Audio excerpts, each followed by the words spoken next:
Hey guys, it's Jennifer and I have a 5 and 5 for you guys today, so let's jump right in.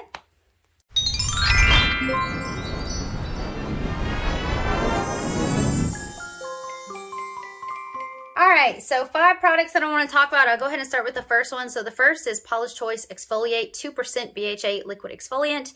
I thought this was really good. My biggest complaint with this is it's kind of awkward in where it fits into the routine. So it says once or twice daily, apply over face and neck.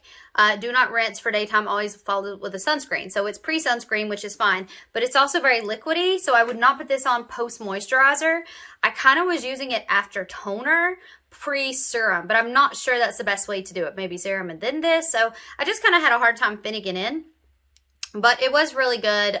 You know, it's an exfoliator with your acids in there. So good, harsh. However, you want to go easy on it and build that up to your tolerance level. But overall, I was quite pleased with it. Next, this was sent to me free for review from PINCHme, and this is the Olay Regenerist Hyaluronic Peptide 24 Hydrating Gel Moisturizer. So I use this bad boy up. I'm so impressed with Olay. I did another 5 and 5 with Olay product recently, and it was great. This is a gel. It was perfect for summer. I would not want this in the winter. I need something heavier. But honestly, for summertime, this light gel was really, really, really good. I thought it was very moisturizing. It soaked in beautifully, and I didn't have any problems with peeling, which I often do with gel moisturizer. So this is one to check out. I think it's quite affordable, and it's impressive. So then we have, I'm doing as a set, the Vegamour Grow Revitalizing Shampoo and Conditioner. So honestly, I got about 3 washes out of this, and I really had to stretch that. It was really only about 2. These were not all the way full. So I cannot talk about whether or not this gave me hair growth, because I could never experience that after 1 or 2 washes, or 2 or 3 washes, or 3 or 4 washes. So I just kind of wanted to talk to you about the experience of using them. I did not like the shampoo because it was very difficult for me to lather. I have fairly thick hair, and I really need to get a good lather to get to my scalp, and it was just hard to do with this. It just did not want to lather for me. The conditioner I was more impressed with. It was definitely moisturizing and soft. So I was more impressed with that than I was the shampoo, but again, I can't speak to what's going to happen long term. I don't know. I don't know. I don't know if they're great, whatever, as far as hair growth.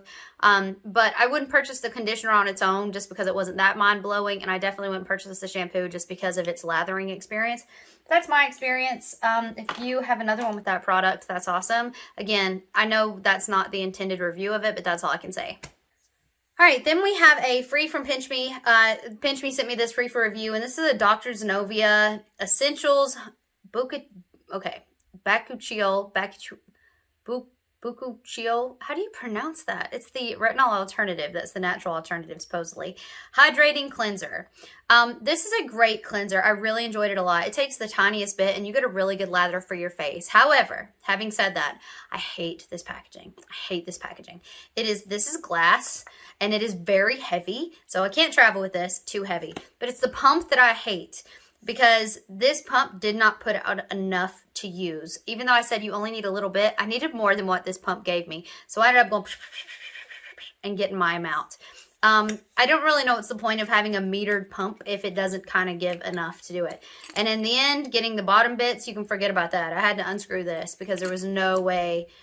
You can see like the size, like there's no way this is getting everything that's in the bottom. So it's just the packaging. I thought the product was really nice. I've used cheaper cleansers that are just as good for me, so I'm not going to repurchase, or I'm not going to purchase, but the packaging alone would keep me away from it.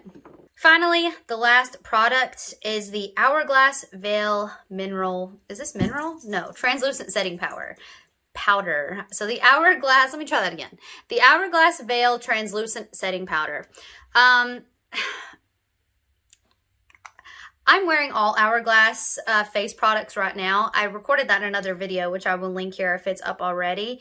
I really, really, really like Hourglass's powders, the ones that I've used, but I didn't love this.